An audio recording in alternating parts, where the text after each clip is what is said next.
10h11, Sort Simain, c'est Sort qui a récolté. Tu vois, merci Julie. Désolée. Bonjour Julie. Bonjour tout le monde, bonjour Federica. Le cours Julie. Oui, le cours Julie, donc là on est en pleine révision du bac et du brevet. Un petit peu de stress, j'avoue, même pour moi. Federica me l'a fait remarquer en arrivant. Oui. Donc là, c'est les derniers préparatifs, les dernières révisions, et puis se mettre en forme avant les examens. Exactement. On a plein de conseils entre la synthèse de ce qu'on a vu déjà cette année, ce que vous avez dû rajouter, tel que je vous connais. On a plein de conseils, donc j'invite vivement les parents, les grandes sœurs, les tatis, les mamies, les accompagnateurs, les copains et copines qui écoutent la radio, de prendre note, de retenir. Et ce sera à vous après de faire votre Julie à la maison pour accompagner ceux qui doivent passer les examens. On a Laurie Lienafa avec nous, consulting relationnel. Elle est avec nous par téléphone. On ne verra pas la jolie bouille de Laurie ce matin. Bonjour Laurie. Bonjour Frédérica, coucou Julie et bonjour à tous. Oui, Foxy Consulting aujourd'hui est en ligne, pas en présentiel. Ouais, parce que d'autres personnes vont pouvoir profiter de vous. Alors on vous regarde encore quelques minutes. Justement, on a cette chance pour découvrir avec vous ces deux notions, estime de soi. On en entend beaucoup parler d'ailleurs, très souvent utilisées, mais peut-être pas à bon escient. Estime de soi et confiance en soi. Je vous laisse nous définir les deux notions, Laurie. Oui, merci beaucoup Frédérica. Effectivement, vous l'avez dit, ce sont deux notions qui sont souvent, en fait, on fait beaucoup l'amalgame entre la confiance en soi et l'estime de soi.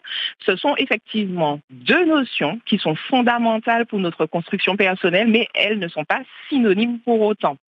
Et en fait, je vais vous donner effectivement deux définitions très simplifiées de la confiance en soi et de l'estime de soi. Alors, la confiance en soi, ça va être notre capacité à croire qu'on est capable de faire quelque chose. Donc, on est vraiment dans le faire. Quand on a confiance en soi, on sait qu'on va y arriver. En général, c'est souvent ça. On sait qu'on a réussi à faire un pain au beurre. Au moins une fois, il a gonflé, la pâte a gonflé. Et en fait, on sait qu'on est capable. Donc, en fait, on a confiance en soi. Quand il s'agira de refaire cette recette de pain au beurre, mais ça aurait pu être d'ombre et crevettes aussi, mais en fait, on sait qu'on est capable de refaire cette recette. Par contre, l'estime de soi, la différence, ça va être simplement, en fait, croire en notre valeur. Ça va être l'amour qu'on sera capable de s'accorder à soi-même en tant que personne. Donc là, rien à voir avec le faire, mais tout est dans l'être. Et en fait, l'estime de soi, ça va être à travers des phrases plutôt je mérite d'être aimée. Je sais que je suis belle. J'ai pas besoin qu'on me dise que je suis belle. J'ai pas besoin qu'on me dise que j'ai une jolie bouche, comme il a dit tout à l'heure. Je sais qui je suis. Et je sais qu'aujourd'hui, on est vraiment dans l'entrée des examens. Et en fait, avoir une bonne estime de soi, c'est aussi se dire que même si je n'ai pas 20, même si je ne suis pas premier de la classe, mais en fait, je suis une personne qui mérite le respect et l'amour.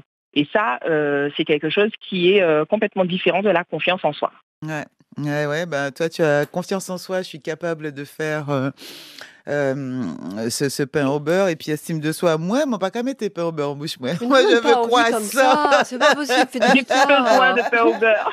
J'adore ça. Ah, moi, c'est croissant. Non, pain au beurre, non, c'est trop lourd. Pour moi, c'est croissant.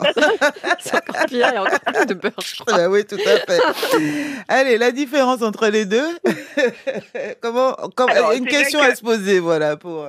Oui, c'est ça. En fait, à un moment, on peut aussi se poser la question, laquelle est la plus importante entre la confiance en soi et l'estime de soi. En réalité, parce que je sais qu'on est beaucoup sur la thématique des examens, bientôt les étudiants vont passer, que ce soit le brevet ou le bac. En fait, quand on a confiance en soi, mais qu'on n'a pas beaucoup d'estime de soi, en fait, on va se mettre à réviser. Il va se mettre à réviser l'étudiant, mais... il va réviser à fond, il va réussir, mais au fond de lui, il va douter de sa valeur. Parce que même s'il aura eu 18 sur 20, par exemple, à l'examen de maths, en fait, il va se dire, oui, ok, j'ai réussi, mais est-ce que c'est vraiment, est-ce que c'est pas de la chance, en fait? Est-ce que je suis vraiment intelligent? Et ça, c'est quand l'étudiant, en fait, il va manquer d'estime de lui-même. Alors que, inversement, si on doit aussi faire une comparaison dans le sens inverse, on peut avoir une très bonne estime de soi, donc se dire ok, moi je suis la boss et ne pas avoir confiance en fait. Donc on va s'aimer, on va s'envoyer des fleurs plus ou moins, mais on aura tellement cette estime surabondante en fait qu'on va peut-être pas suffisamment réviser et ne pas avoir les résultats escomptés. En réalité, il n'y a pas de notion qui soit plus importante que l'autre. Elles sont plutôt complémentaires. Et il faut pouvoir trouver justement un bon équilibre parce que l'équilibre, en fait, ça va être de se dire, de croire plutôt qu'on peut réussir, mais qu'on a aussi de la valeur. Donc, en fait, il n'y a vraiment pas de distinguo, j'ai envie de dire, à faire entre les deux notions d'estime de soi et de confiance en soi, mais il faut vraiment prendre à bras le corps ces deux notions dans sa vie. En tout cas, si on est là, c'est parce qu'on peut aussi agir sur les deux. Quels C'est seraient vos parce qu'on conseils? Ouais. Oui, c'est parce qu'on peut agir sur les deux. Et justement, il y a deux conseils justement que je partage assez souvent pour pouvoir renforcer son estime de soi et renforcer la confiance également. Donc, premièrement, pour pouvoir renforcer la confiance en soi, c'est passer à l'action, même si on a peur. Oser passer à l'action. Y aller quand même si on a l'impression qu'on va peut-être pas y arriver, qu'on ne sera pas en mesure, qu'on n'aura pas les moyens nécessaires pour pouvoir réussir l'examen qu'on a à passer. En fait, parfois, on n'ose pas répondre à une question, on évite certaines questions à l'oral, on essaie de tourner autour du pot, alors qu'en réalité, on a tout à l'intérieur de nous, on a Ouais. révisé et on sait. Mmh. Donc, on sait qu'on sait, mais parce que justement, on a peur de passer à l'action, on a peur d'oser et d'aller de l'avant, en fait, on est capable, on est capable de rater ces examens à cause de ça. Alors, Mmh. vraiment, le premier conseil que je peux donner, c'est passer à l'action, oser passer à l'action. Et pour ce qui est de l'estime de soi, ça va être s'autoriser à s'aimer en fait, même quand c'est dur, même quand on n'a pas forcément tout réussi, même quand il y a des jours sans, parce que ça arrive à tout le monde, qu'on soit jeune ou moins jeune, ça arrive à tout le monde. Et apprendre à se dire, en fait, j'ai le droit de prendre une pause, j'ai le droit de recommencer, j'ai le droit de retenter, pourquoi pas. Et ce qui est intéressant pour pouvoir en fait renforcer son estime de soi, c'est parler avec quelqu'un de confiance qui saura nous répondre avec douceur et peut-être réveiller la flamme qui s'est éteinte, la flamme de l'estime de soi qui s'est éteinte, quelqu'un qui pourra en fait nous faire remarquer dans toutes les qualités qu'on peut avoir en fait pour réapprendre à s'aimer. Mmh. 2 notions, vous l'avez dit, importantes, finalement, chacune, on ne peut pas les différencier, faire une hiérarchie entre les 2. 2 notions importantes, Mhm. proches, mais alors le lien entre les 2, est-ce que, Julie, je vous laisse réagir à la présentation et à ces 2 notions? Alors moi, je laisse, Laurie répondre parce que j'adore sa façon d'expliquer. Ouais, non, mais vous, Après en tant qu'auditrice, Après, c'est vrai que je travaille aussi beaucoup ces 2 notions-là avec les élèves et pour la confiance en soi, effectivement, l'action est très importante et je rajouterais même que peut-être aussi de passer à l'action, mais sur des petites choses parce que quand on commence par quelque chose de peut-être un peu trop compliqué, directement l'objectif peut-être, si on se Mhm. loupe, on risque de bah, quand des fois, même avoir non, du on n'y mal à va même garder la pas. confiance. On n'y va même pas. Si on Voilà, essaie sur l'objectif, en voilà. général, on est bloqué. Donc Alors peut-être le découper, c'est ça? oui, Quand vous dites pas des petites choses, moi je leur un gros demande, objectif, ça se oui. découpe en petits objectifs, C'est hein. ça. Moi, je leur demande quelle est la plus petite chose que tu peux Première faire étape, premier pour pas. atteindre ton objectif. Ça marche aussi pour la procrastination, cette question-là. Et on commence par la Mhm. plus petite chose. Et puis bon, comme en général, on l'a réussi, ça augmente la confiance. Mmh. Et on sort du cercle Exact. vicieux. Alors si on devait faire une petite, dire en une synthèse, en 3 mots, la confiance en soi, Laurie, c'est? Alors, la confiance en En soi, je 3 l'ai dit mots. tout à l'heure, en 3 mots. Une En une fait, synthèse, c'est oui, de tout ce que être vous avez capable dit. de faire. Voilà, la confiance en soi, c'est la capacité à faire et l'estime de Oui, soi, pareil, la synthèse en 3 mots, c'est? c'est la valeur qu'on se donne. Ouais, la valeur qu'on se donne, la capacité à s'aimer, en fait, la valeur qu'on se donne. Exact, Heu l'amour qu'on se porte. Ouais. et quand on a un manque d'estime de soi, c'est? On s Alors, quand on a un manque d'estime de soi, on réapprend à s'aimer, on Ouais, s'autorise à s'aimer. C'est vraiment ça l'objectif. alors Ouais. ça, c'est le conseil, hein, c'est pour le conseil et quand on a un manque de confiance en soi, On passe à l'action quand on même, passe et à je suis d'accord l'action. avec Julie sur le fait qu'il est important de découper et de commencer par des choses les plus entre guillemets, faciles, les plus simples à réaliser pour pouvoir augmenter justement notre confiance. Ouais, super. Merci, Laurie. Je pense enfin, pour vous, on a fait le tour, hein, c'est ça? Oui, on a fait le tour ce matin. De votre propos et on rappelle que ça concerne, autant ceux qui vont passer à l'examen, mais tout le monde en fait, hein, Oui, c'est ça, c'est tout le monde. C'est bien d'en prendre conscience très tôt, c'est bien de très tôt de pouvoir maîtriser, contrôler, jouer avec ces notions, hein, pour sa vie, pour son développement personnel. Mais si vous n'avez pas eu, l'occasion bien d'entendre ces choses, vous êtes à l'écoute ce matin, hein, que vous soyez déjà senior, retraité, on a tous des projets dans la vie et tout projet, c'est une forme de passage, voilà, d'examen. Donc ça nous concerne toutes et tous. Il y a des gens qui prennent pas soin d'eux, qui vont pas chez le médecin, qui vont pas à l'hôpital, qui font pas d'examen, qui font pas ceci. C'est des fois lié à ça, confiance en soi et estime de soi, hein. C'est pas seulement dans le monde professionnel, dans le domaine secteur professionnel. Merci Laurie. avec grand plaisir. Je laisse repartir dans vos réunions et on va se Merci retrouver beaucoup. toujours avec vos bons conseils au mois de juillet pour continuer à accompagner, si vous êtes disponible, bien évidemment, nos auditeurs et auditrices. Vous rappelez qu'on a passé une belle saison ensemble depuis Yes. septembre jusqu'à maintenant avec ces émissions mensuelles, avec une autre façon en fait aussi de voir le développement personnel. C'était vraiment très bien. Excellent. Bisous à On tous. laisse un numéro? Oui, on peut laisser le numéro. Vous pouvez me joindre au 06 96 27 97 14, plutôt par WhatsApp. 27 97 14 sur le portable et vous l'avez dit, vous pouvez échanger avec elle sur le réseau WhatsApp. 10h23, bonne journée, bisous, bye bye. Éducation, apprentissage, les méthodes. À 10h25 sur notre antenne. Et les méthodes, justement, voilà une méthodiste, une spécialiste de la méthode 3C, entre autres, mais pas que, hein, madame la méthode. Vous avez préféré accompagner les élèves plutôt que de vous retrouver enseignante.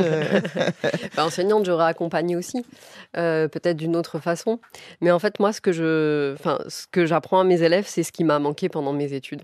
Ah ouais, c'est ça que Voilà. j'avais envie de... Parce Bah que oui, vous non, l'avez mais dit, c'est elle nous clair. avait raconté depuis le début pourquoi... Ouais. Et encore, hein, vous savez pas tout, mais en tout cas, parce que je pourrais en parler pendant des heures. Mais en tout cas, j'étais une élève très sérieuse, je Ouais. bossais beaucoup Ouais. et trop, parce que Ouais. du coup, j'étais pas efficace. Du coup, ça vous a éloigné des bancs. Ouais, j'ai arrêté le sport, toutes les activités en seconde pour pouvoir que travailler. Mm. Et malgré cela, j'avais pas des notes extraordinaires parce que c'était pas efficace. Mm. Je passais beaucoup de temps à mon bureau, le nez en l'air, ou à essayer de comprendre un tout petit truc de physique-chimie, par exemple, un tout petit truc du cours qui était pas du tout important, mais j'y passais un temps fou. Donc voilà, pour moi, c'est vraiment important d'apprendre à mes élèves comment éviter tout ça. Et un jour, vous avez compris justement qu'on ne vous avait pas appris à apprendre. C'est ça. Alors que vous aimez le savoir et donc C'est vous avez ça. appris à apprendre et maintenant, aujourd'hui, vous l'apprenez aux autres. Exact. Alors, je vais faire une petite confidence à nos auditeurs. En dehors de l'apprentissage, des méthodes d'apprentissage de l'école, des jeunes, des scolaires, tout ça, elle aime tout ça. Mais elle aime aussi autre chose, l'équitation. L'équitation, je trouve que ça apprend aussi beaucoup de choses. Et vous avez une actualité. Vous avez vécu cette année, bah oui, vous êtes monté. Ah oui, on peut pas savoir, on n'a pas le droit de le dire. Mais non. qu'est-ce que, Non, qu'est-ce que tu veux ça savoir? allait. Non, je monte à cheval, je fais des Montez concours. Voilà, c'est ça. Donc ça s'est bien passé. On est en radio, donc ça s'est bien passé. Alors, ça dépend des disciplines, mais ça s'est bien passé pour moi en dressage cette année. Le dressage, c'est des figures imposées qu'on doit faire à des allures imposées également. Évidemment, être bien placé sur son cheval. Moi, je suis trop en avant en général. Et j'ai fait une belle saison et un dernier très beau concours. Et justement, ça me fait penser à la gestion du stress. Parce que ça aussi, c'est quelque chose avec laquelle j'avais beaucoup de mal jusqu'à il n'y a pas si longtemps. Et là, j'ai bien géré mon stress. J'ai fait une reprise avec le sourire. J'ai kiffé ma reprise. Et justement, c'est là où j'ai fait la meilleure reprise. Donc, c'est important de prendre du plaisir. Bon, quand on peut. Hein. Après, je comprends que les élèves, ils n'aiment pas forcément toutes les matières qu'ils vont passer. Mais c'est quand même important de prendre du plaisir dans ce et qu'on aussi fait. et d'apprendre quelque chose. Parce qu'on pense toujours, justement, apprendre l'apprentissage, c'est réservé aux enfants, aux jeunes. Et puis après, on rentre dans la vie active et puis on n'apprend plus. On fait les mêmes choses, la routine, et puis on s'ennuie.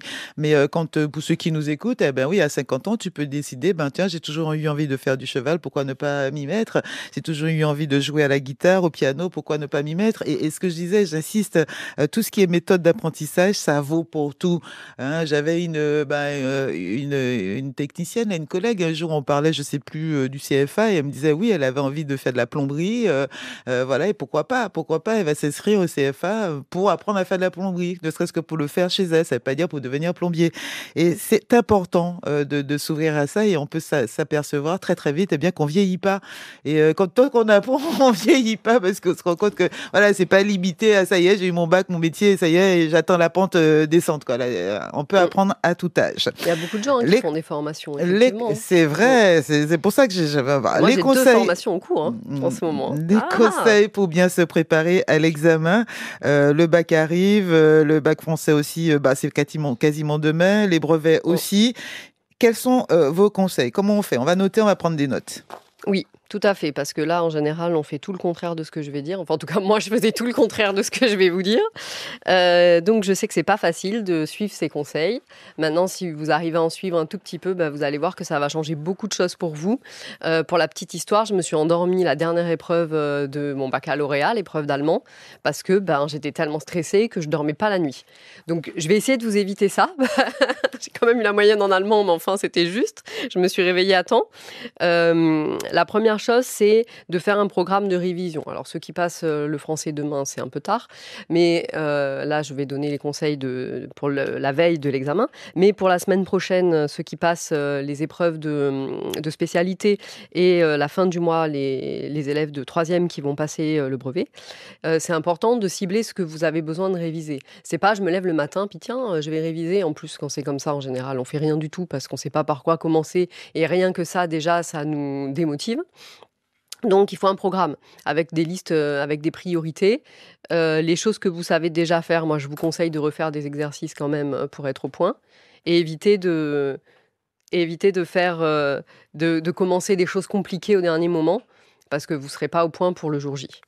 Donc, le planning de révision, on met une durée aussi. Parce que si vous mettez, alors tel jour je fais l'histoire, tel jour je fais le français, le cerveau il va prendre toute la journée pour faire un chapitre. Il va pas se dire, il faut faire 2 chapitres par exemple, et puis au bout d'1 heure, il faut changer. Donc mettez des durées, même si vous les respectez pas, ça donne quand même une limite à votre cerveau et ça va vous aider à être plus efficace. Bon, évidemment, tous les conseils que je donne d'habitude, éteindre le téléphone, être au calme, n'écoutez pas du hard rock quand vous travaillez, plutôt musique classique ou de la musique si c'est le hard rock qui fonctionne sur moi, alors? Ah, je suis pas sûre. Bon, vous gérez en fonction, mais moi, je pense que la musique sans parole, ça marche mieux en tout cas. Je suis sûre que Pascal bossait, révisait avec du hard rock. Même du heavy metal, ouais. Ouais, je vois bien Pascal avec du heavy. Je sais pas pourquoi j'ai dit hard rock, mais en tout cas... Avec la quête... Quand on écoute les paroles, on a du mal à se concentrer. Et ça, c'est pas quelque chose qui va vous détendre. Les apprentissages, il faut descendre les fréquences du cerveau. Et là, je pense pas qu'on les descende, je pense qu'on les augmente. Ah, moi, je me vois bien réviser. C'est l'objectif de la journée, de l'artisanat.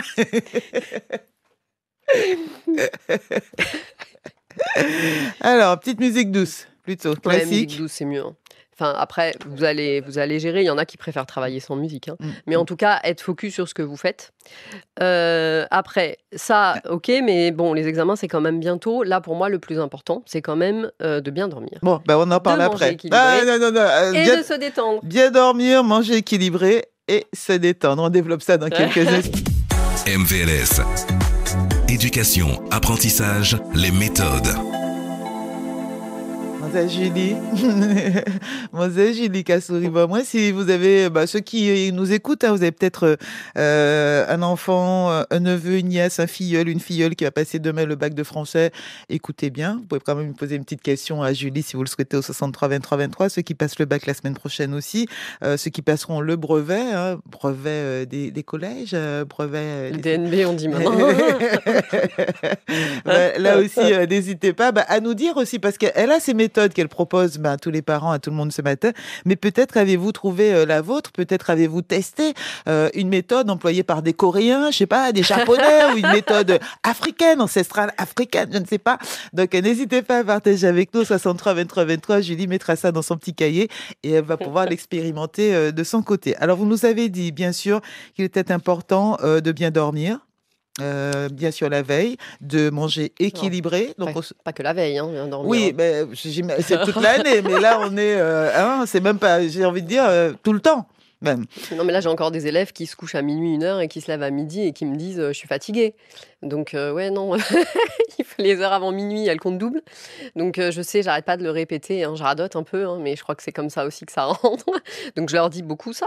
Il faut se coucher au moins 21h, 22h, 23h si vous n'arrivez pas plus tôt. Mais en tout cas, avant minuit, ça compte double. Ouais. Donc, effectivement, vous dormez de minuit à 8h. C'est pas pareil que de dormir de 22h à 6h. Pourtant, ça fait 8h. Ça fait que toujours 8h. C'est voilà. Ça. Donc, bien dormir avant minuit, on se couche. 22h, oui. C'est l'idéal pour plus tard, mais avant minuit. Oui, moi, je veux bien que vous dormiez le matin et que vous révisiez après, il n'y a pas de souci. Ouais, mais en général, quand on a les examens, on ne peut pas se lever à midi, donc s'il vous plaît. Ça dépend s'ils sont efficaces quand ils travaillent, hein, à voir comment ils gèrent leur emploi du temps. Il y a des épreuves le matin. Oui, ceux qui n'ont pas encore commencé les épreuves. Voilà, ouais. Oui, pour les révisions. Et puis, bon, effectivement, il faut commencer à réapprendre à se coucher tôt, ceux qui sont en révision depuis une semaine ou deux, parce qu'il faut se lever tôt pour les examens qui sont la plupart du temps le matin, effectivement. C'est souvent là leur problème, quoi. Hein. Donc, pour moi, c'est plus important de bien dormir, de prendre le temps de se détendre et de faire du sport, plutôt que de réviser à fond, jusqu'au bout. On arrive la tête pleine, et puis au final, on stresse, on n'est pas au maximum de ses capacités, et puis on n'arrive pas à restituer ce qu'on a appris. Donc il faut trouver quand même un équilibre entre la détente, le sport et le travail. Ouais, il faut manger. Oui, alors ça, manger équilibré, c'est hyper important. Éviter le sucre, éviter les boissons sucrées, buvez de l'eau et des tisanes. Les boissons sucrées, les boissons énergisantes, c'est vraiment, ça va pas vous aider. Vous avez l'impression que ça vous donne un coup de peps sur le moment, mais déjà, le sucre, ça vous aide pas à réfléchir. Ça monte la glycémie, mais ça vous aide pas à réfléchir. Et les boissons qui augmentent le rythme cardiaque, c'est pareil. Hein, le café, si vous buvez déjà de base du café, bon, c'est pas top, mais n'en buvez pas plus pendant les examens. Voilà, si déjà vous avez des habitudes qui sont pas forcément excellentes, n'en rajoutez pas pendant les examens. Tout ce que je faisais pas, moi. Alors moi, je mangeais du sucre. Tous d'ailleurs, je pense. Pendant les épreuves. Premier coup de stress, sucre. Pendant les épreuves, prenez des noix, des oléagineux, des fruits secs éventuellement, mais ne vous bourrez pas de gâteaux industriels avec des perturbateurs endocriniens qui vous empêchent de réfléchir. Ça, c'est pas une bonne idée. Puis vous vous dites, oh, c'est pas grave, c'est juste pendant les examens. Ouais, mais c'est justement là où vous avez besoin d'être concentré. Donc évitez ça. Si vous déjeunez pas le matin et que vous avez besoin de prendre à manger, parce que les épreuves de 4 heures, c'est long quand même, faites-vous un petit sandwich, un truc facile à manger. Mais évitez tous les trucs sucrés, surtout si c'est industriel. Au pire, vous faites vous-même un petit cake, puis vous prenez un bout. Mais vraiment, faites-moi confiance, c'est pas l'idéal. Après, ceux qui n'ont pas trop révisé et qui ont besoin de réviser au dernier moment, allez-y, essayez de vous faire des petites fiches avec les choses essentielles. Les exercices, jusqu'à l'avant-veille, ça va, mais refaire des exercices, des annales et tout, la veille, moi, je conseille pas, parce que je trouve que la veille, il vaut mieux se détendre, se reposer, relire des notes éventuellement. Et quand on révise, ne lisez pas les exercices que vous avez faits ou que d'autres ont faits. Ça sert à rien de relire les exercices. Faut les faire. D'accord ? On les refait. Donc la veille, j'aime pas trop refaire des exercices, donc vous lisez vos fiches. Mais on refait les exercices quand on révise.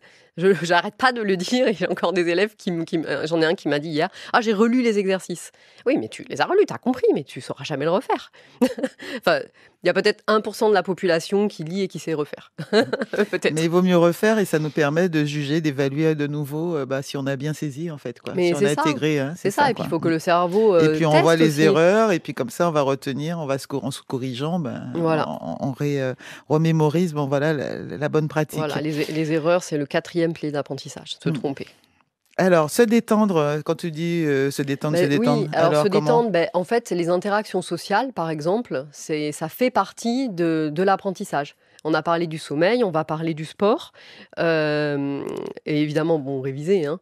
Mais les interactions sociales aussi, ça fait partie des conditions nécessaires pour être C'est quoi, interaction sociale ? On voit les amis. on voit les amis. Donc la veille, moi, je vous conseille d'aller au ciné, d'aller à la plage, de vous détendre, quoi. Donc vous pouvez relire vos notes vos fiches avant de dormir, peut-être un peu le matin. Mais franchement, la veille, l'après-midi, reposez-vous. Donc là, les premières, pour moi, ils ont fini de réviser, là. Voilà, reposez-vous, là. Relisez éventuellement 2, 3 petites choses ce soir, mais c'est tout. Ah oui, et puis quand on parle du sommeil aussi, les élèves qui me disent: «Ah non, mais moi, de toute façon, je m'endors pas, ça sert à rien que je me couche». Je voudrais bien préciser quelque chose. Quand vous êtes sur votre écran et que vous éteignez l'écran avant de dormir ou que vous vous endormez devant un film ou devant TikTok ou autre, bah, évidemment, vous n'arrivez pas à dormir, hein, c'est normal. Les écrans, ça réveille votre cerveau. Donc si vous voulez avoir une chance de vous endormir un petit peu tôt, il faut éteindre les écrans une demi-heure, 1 heure avant de dormir et pendant ce temps-là, faire quelque chose qui va favoriser le sommeil. Donc ça peut être écouter de la musique douce, lire, dessiner, colorier, mettre des petites huiles essentielles qui aident au sommeil. Ça peut être faire des respirations. Moi, j'aime bien la respiration abdominale, la respiration dans le ventre. On peut faire 50 respirations, par exemple, de 50 à 1. Avec un peu de chance, arriver à 1, on est endormi. Ça peut être méditer, ça peut être prier, voilà. Mais faire quelque chose de calme avant de dormir, ça va vous aider. Il n'y a pas de fatalité. Mmh. Et donc, on a dit se détendre, faire du sport, voir des amis, sortir, plage, et cetera. Vous l'avez bien rappelé, hein, il ne faut surtout pas bosser, juste la veille, hein, la matière de l'épreuve.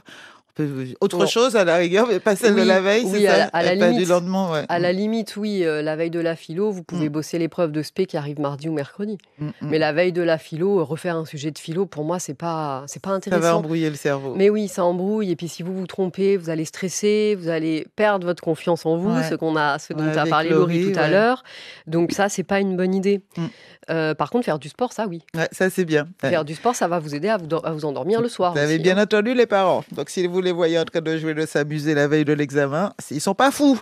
Hein, on leur recommande de le faire. C'est avant qu'il fallait leur dire de réviser. Et les méthodes, on les découvre ce matin pour bien se préparer donc à l'examen et mettre toutes les conditions de votre côté pour les réussir. Julie Bonfrat, on fait quoi alors? Dernier conseil, hein, le jour de l'examen même. Alors le jour de l'examen, on se lève un petit peu plus tôt pour être cool, pas stressé sur le timing. Si possible, on déjeune. Ensuite, quand on arrive dans la salle d'examen, une fois qu'on a rempli comment on dit ça, les en-têtes, avec le nom, le prénom, tout ça, on respire. Donc la respiration de la montagne, on va la faire ensemble.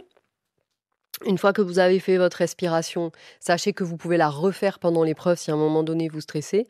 Des fois, on a l'impression de perdre 2 minutes à faire la respiration, mais si vous gagnez 1 heure de temps derrière parce que vous évitez les erreurs d'inattention, franchement, ça vaut le coup. Pour la petite histoire, moi j'ai récupéré mes copies d'examen quand je passais le KPLP, donc pour enseigner. J'ai noté que dans l'air, il y avait 80% de dioxygène à la place du diazote. Un truc qu'on apprend en 3e. Hein. Et c'est pas que je savais pas, hein. C'est le stress. Donc si vous pouvez vous éviter ça, franchement, faites-le. Alors j'ai des élèves qui me disent « Oh, ça marche pas trop ». Ouais, mais bon, tu sais pas comment ça aurait été si tu l'avais pas fait. Et puis, plus on le fait souvent, plus ça fonctionne. Et puis si ça fonctionne, vous avez l'impression que ça fonctionne pas, refaites-le ou faites-le plus longtemps. N'hésitez pas.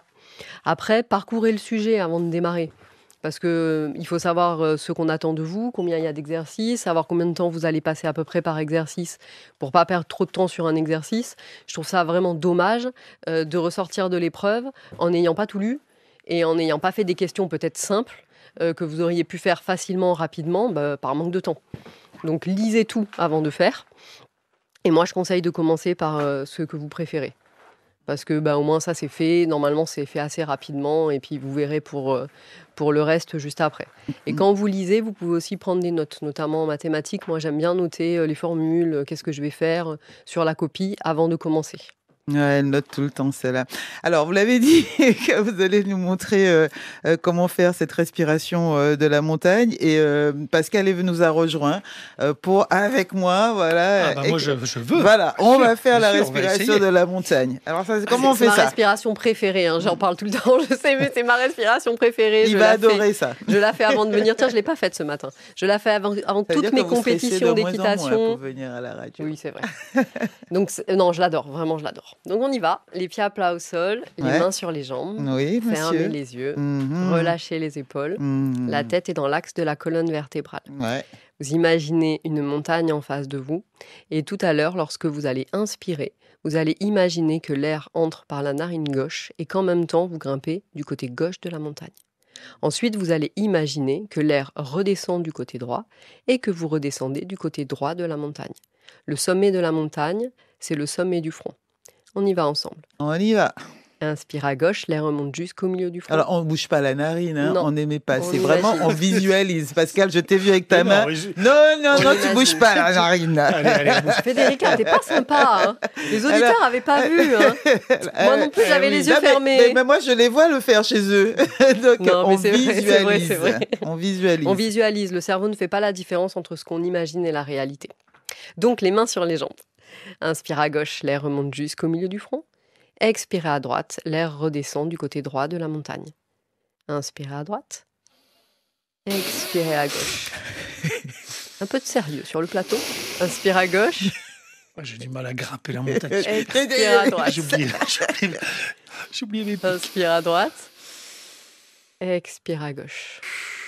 Inspire à gauche. Expire à droite, tu redescends du côté droit de la montagne. Inspire à droite.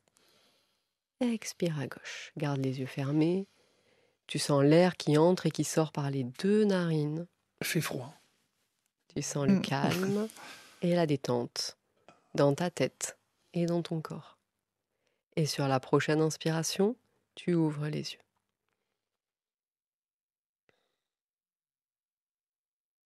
Alors, bien sûr, on peut le faire plus longtemps. Hein. Donc, Et sans bruit parasite. Non, mais ça, c'est pour qu'ils entendent et qu'ils ne se disent pas qu'on fait semblant de faire. Parce qu'ils Oui, voient voilà, pas. voilà. Donc, on inspire et on expire bien par toujours les narines, pas Oui. par la bouche. On garde la Oui, bouche fermée hein, oui, pour le coup. On garde la bouche fermée. Et ça peut durer. On peut le faire beaucoup plus longtemps. Hein. Ouais. Alors, qu'est-ce qui se passe? Pourquoi ça fonctionne? En fait, on équilibre les deux hémisphères du cerveau. Quand on est en apprentissage, on a besoin que les deux hémisphères soient stimulés en même temps et dialoguent entre eux.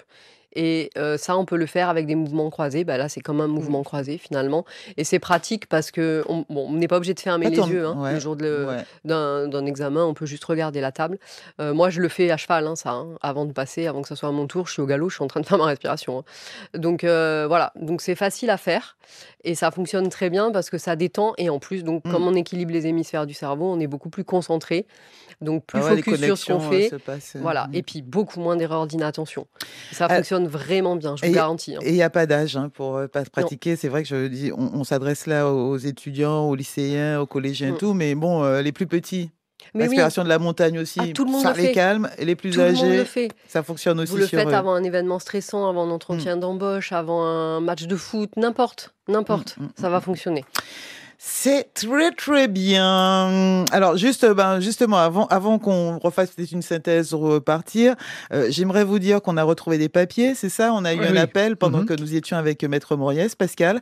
Papiers retrouvés sur le parking de l'hôpital de Trinité. Donc si vous connaissez Adèle Rose José Victor, dites-lui qu'on a retrouvé ces papiers sur le parking de l'hôpital de Trinité et que ces papiers d'identité ont été déposés à l'accueil même de l'hôpital, donc à l'entrée, il y a juste la petite guérite, c'est là. Voilà, c'est pas une guérite d'ailleurs, c'est une entrée. C'est une entrée avec centre d'accueil, le monsieur qui est là. Bonjour le monsieur, on lui fait coucou parce que qui ouvre la barrière. Voilà, exactement, et qui vous dit que le parking c'est là-bas, dehors, etc. Eh ben là, il y a les papiers d'Adèle Rose José Victor. Allez donc les récupérer. Et puis puisqu'on est à Trinité, en même temps, il y a du poisson aussi. Hein, ils sont toujours là. Il y a du gros thon et du petit thon en quantité. Donc à Trinité, si vous voulez du poisson frais. Dernière petite information avant de refaire une petite synthèse avec vous et puis de donner les contacts du cours Julie, de nous dire si vous allez fonctionner ou pas pendant les mois de juillet et d'août, etc. Oui. Comment s'inscrire, pour qui, etc. Ça, vous allez me dire. Je vous dis que demain, c'est la journée de l'artisanat durable, un sujet qui nous concerne toutes et tous aussi, vendredi 13. C'est donc, ça va se passer à l'Institut martiniquais du sport. C'est avec la Chambre des métiers de l'artisanat, mais aussi avec l'ADEME. C'est la journée de l'artisanat donc durable. un événement qui se tient de 9h jusqu'à 17h. On y sera donc Martinique Première et vous allez pouvoir donc sur place rencontrer des artisans engagés. Il y aura plein de professionnels qui seront sur place, des personnes qui ont un esprit éco-responsable dans leur activité. Donc des artisans, les meilleurs artisans de Martinique seront présents, mais il y aura aussi des conférences, il y aura aussi des moments d'information sur la réduction des déchets, sur la gestion responsable des ressources, sur le financement de la transition écologique. Et ça va concerner les entrepreneurs en Martinique. Allez sur place, vous allez avoir donc pas mal d'informations. Et puis vous pourrez aussi acheter, tout simplement, repartir avec les produits de nos artisans. Et c'est une très très belle façon de les valoriser. C'est une journée pour vous et c'est donc demain, vendredi 13, de 9h à 17h. Innovation durable, atelier éco-responsable, encore artisanat local sur place. Que demande le peuple, Pascal? Merveilleux, c'est impeccable. Rien de plus. Rien de plus. C'est vendredi. Alors on fait comment? Alors, les inscriptions... On découvre encore le cours Julie. Les inscriptions annuelles pour le cours Julie sont ouvertes. Ça concerne les élèves du CP à la terminale. Donc, on couvre pas mal de classes. Évidemment, il y a de la méthodologie dans tous les créneaux, dans toutes les inscriptions annuelles. On a des stages d'épanouissement scolaire au mois d'août, la semaine juste avant la rentrée. Là, il faut se dépêcher parce que ça se remplit vite. J'aurais peut-être pas dû le dire. Et puis, pour nous contacter, le téléphone, c'est 06 96 36 89 11. Et le mieux, c'est d'envoyer un WhatsApp parce que vous aurez une réponse vraiment plus rapide. 36 89 11. Moi, je suis étonné pour les CP. Je trouve ça excellent. Oui, pour les plus jeunes. Les CP, oui, lecture, écriture, numération. D'accord. On reprend la base avec du matériel type Montessori. Essayez de prendre ma place dans le bus. Ça vous dérange pas? Le bus t'attend. Voilà, je te laisse échanger avec Julie. Et puis sinon, demain, on va se retrouver à l'IMS. C'est ça. Pour l'artisanat local. À demain, Fédé. Alors, donc, je sais, oui, moi, je trouve ça, c'est sympa pour les enfants, les CP. Ça fonctionne pareil, comme la respiration qu'on a fait tout à l'heure. Alors, en fait, dans tous les créneaux, il y a la partie, justement, méthode 3C ou séance détente. Donc, la séance un peu relaxation, respiration, où on travaille la concentration, tout ça. Et il y a la partie travail à proprement parler avec les devoirs, la méthodologie de travail ou alors les cours dans certaines matières. Et pour les CP, c'est pareil. Ils ont 1 heure de méthode 3C. Donc là, on les prépare pour le cours, en fait, où ils sont bien concentrés. Mmh. Il y a aussi des exercices où on bouge parce qu'ils ont beaucoup besoin de bouger. Et on a besoin de bouger pour se relaxer. Et après la séance, ils ont la séance où ils travaillent la lecture, l'écriture et la numération. Voilà. Excellent. Très vite. En très radio vite. avec Fédé. Ouais, on va se retrouver peut-être, si elle est encore présente, comme je disais, peut-être des petites interventions quand même, de préparation pour bien préparer la rentrée fin juillet ou je ne sais pas quoi. Mais on verra ça. En Avec tout cas, plaisir, merci Julie de nous avoir accompagnés tout au long de cette beaucoup. saison. Je fais de gros bisous. Merci à toi. Bisous. 10h57. Et nous, je vous dis à demain. Retrouvez Mieux vaut le savoir en podcast sur notre site martinique.lapremière.fr.